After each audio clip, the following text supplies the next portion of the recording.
உங்க வீட்டு துட்டையா கொடுக்குறீங்க? அந்த 6000 ரூபாய் அனைத்து மக்களுக்கும் போய் சேர்ந்ததா? அதிகாரிகள் பேச்சை கேட்டு ஆட்சி நடத்தினா என்ன கதின்னு வாக்கு சதவீதம் குறைந்திருக்கிறது. திமுகவுக்கு மிகப்பெரிய ஊழல்ல மாட்டினாங்க ஜெயலலிதா மேடம்.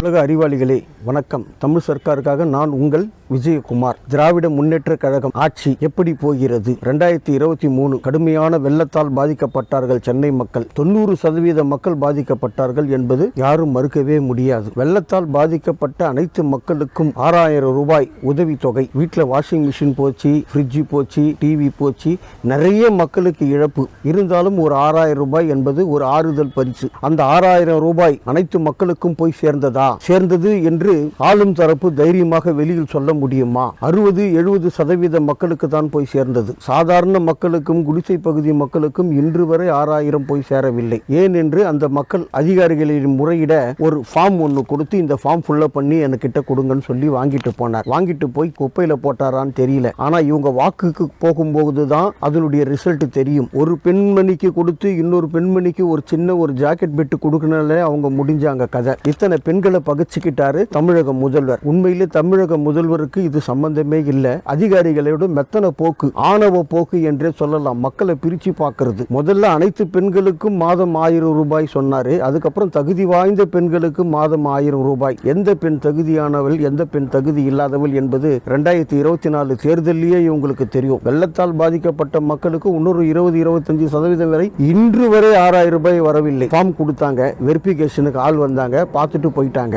ஏன்? பொங்கல் பரிசு 1000 ரூபாய். அந்த 1000 ரூபாய் முதல்ல ஒரு குறிப்பிட்ட ஒரு 20% மக்களுக்கு தான் சொன்னாரு. மறுநாள் அதிகாரிகள் பொதுமக்கள் கிட்ட போய் பிரச்சனை தாங்க முடியாம ஒரு 2-3 நாளிலேயே மறுபடியும் அறிவிக்கிறார். அனைத்து அரிசி கார்டுகளுக்கும் 1000 ரூபாய். எதுக்கு இது? எதுக்கு அதிகாரிகள் பேச்சை இவர் கேட்கணும்? அதிகாரிகள் பேச்சை கேட்டு ஆட்சி நடத்தினா என்ன கதின்னு 2001, 2006 அதை மட்டும் நினைவுபடுத்தணும். ஜெயலலிதாவோட ஆட்சி ரொம்ப அருமையான ஒரு ஆட்சி. 2001, 2006 ஜெயலலிதா ஒரு ஸ்கீம் எடுத்து வந்தாங்க. பச்சை கார்டு, வெள்ளை கார்டுனாங்க. அதெல்லாம் சொல்லக்கூடாது. பெண்கள் விஷயத்துல ஃப்ரீயா என்ன வருதோ அதை கொடுத்துடணும். உங்க வீட்டு துட்டையா கொடுக்குறீங்க? வெளியில இருந்து வர்ற துட்டு தானே நீங்க கொடுக்குறீங்க.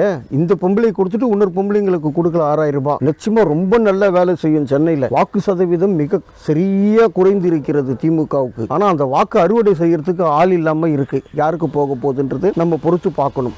வெள்ளை கார்டு, பச்சை கார்டுல மிகப்பெரிய ஒரு தோல்வி அடைஞ்சாங்க 2006 அந்த அம்மா. ஏன் அவ்வளவு தூரம்? அதிகாரிகள் பேச்சு ஆட்சி நடத்தினாங்க. 91, 96 மிகப்பெரிய ஊழல்ல மாட்டினாங்க ஜெயலலிதா மேடம். கோர்ட்ல போய் நிற்கும் போது ஒரு தலைமைச் செயலாளர், ஒரு IAS அதிகாரி சொல்றாரு, நிலக்கரி எல்லாம் எங்கயா போச்சுன்னு கேட்டா, நிலக்கரி எல்லாம் காத்துல கரைஞ்சதுன்னு நீதிமன்றமே சிரிச்சுது. அப்பேற்பட்ட ஒரு அறிவாளி. இந்த மாதிரி அறிவாளிகளை வைத்துக் கொண்டு பண்ணா என்ன ஆகுறது? இது பொதுமக்களுக்கு சேர வேண்டிய அந்த 6000 ரூபாய் முதலமைச்சர் கவனத்துக்கு இது வரைக்கும் யாரும் எடுத்துட்டு போகலன்னு நினைக்கிறேன். இன்னைய வரல கிட்டத்தட்ட ஒரு 25% மக்களுக்கு போய் சேரல.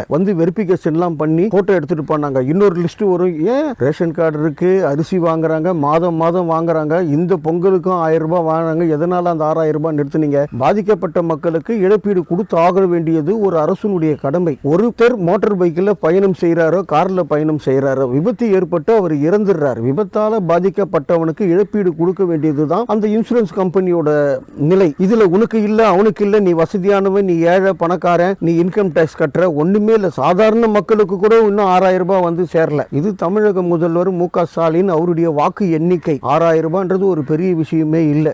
யார் வீட்டு காசையும் எடுத்து கொடுக்க போறதில்லை. அதிகாரிகளை பேச்சு கேட்டா 91, 96 ஹரிபாஸ்கரை வச்சுக்கிங்க. ஜெயலலிதாவை கோர்ட் ஏற வச்சவங்க இவங்கெல்லாம். அதை நீங்க தான் பார்த்து செய்யணும். சென்னை மாநகராட்சியை பொறுத்தவரையிலும் அதை கலைச்சிடலாம். சென்னை மாநகராட்சி தேவையே கிடையாது. மாநகராட்சியால திரு மு.க. ஸ்டாலின் அவர்களுக்கு மிகப்பெரிய ஒரு கெட்ட பேர். சாதாரண ஒரு பஞ்சாயத்தா பண்றாங்க. இந்த கவுன்சிலர், மேயர்லாம் ரொம்ப மோசமா போயிட்டு இருக்கு. இந்த 6000 ரூபாய் இன்னைக்கு வரலாம் வரல. அதை முதலமைச்சர் கவனத்துக்கு எடுத்துட்டு போயிட்டு உடனே எல்லாம் அனைத்து பாதிக்கப்பட்டவங்க தானே அவங்க கொடுக்க வேண்டியதான இழப்பீடு. ஒரு விபத்துல மோட்டார் சைக்கிள்ல போகும்போது ஒருத்தருக்கு விபத்து ஏற்பட்டு அவன் இறக்குறான். அவனுக்கு நீங்க கொடுக்கணும். நீ ஏழையா, நீ பணக்காரனா, நீ மாடி வீட்டுல இருக்க, கீழ் வீட்டுல இருக்க, அதெல்லாம் கேட்கக்கூடாது. அனைத்து மக்களும் பாதிக்கப்பட்டிருக்காங்க. இனிமேலும் அடுத்து வர்ற மழையிலையும் பாதிக்கப்படுவாங்க. அதை விட என்ன பண்ணலாம்? வருஷம் 1000 ரூபாய். மோடி எப்படி விவசாயிகளுக்கு வருடம் தோறும் 6000 என்கிறாரோ அது போல நீங்களும் சொல்லிட்டு போயிடலாம். ஏன்னா இந்த வெள்ளம் எல்லாம் நிக்காது, வந்துகிட்டே தான் இருக்கும். எந்த ஒரு பணியுமே சிறப்பா இல்ல. தமிழக முதலமைச்சர் மு.க. ஸ்டாலின் இந்த 6000 ரூபாய் அனைத்து மக்களுக்கும் போய் சேர்ந்துதா சேரலையா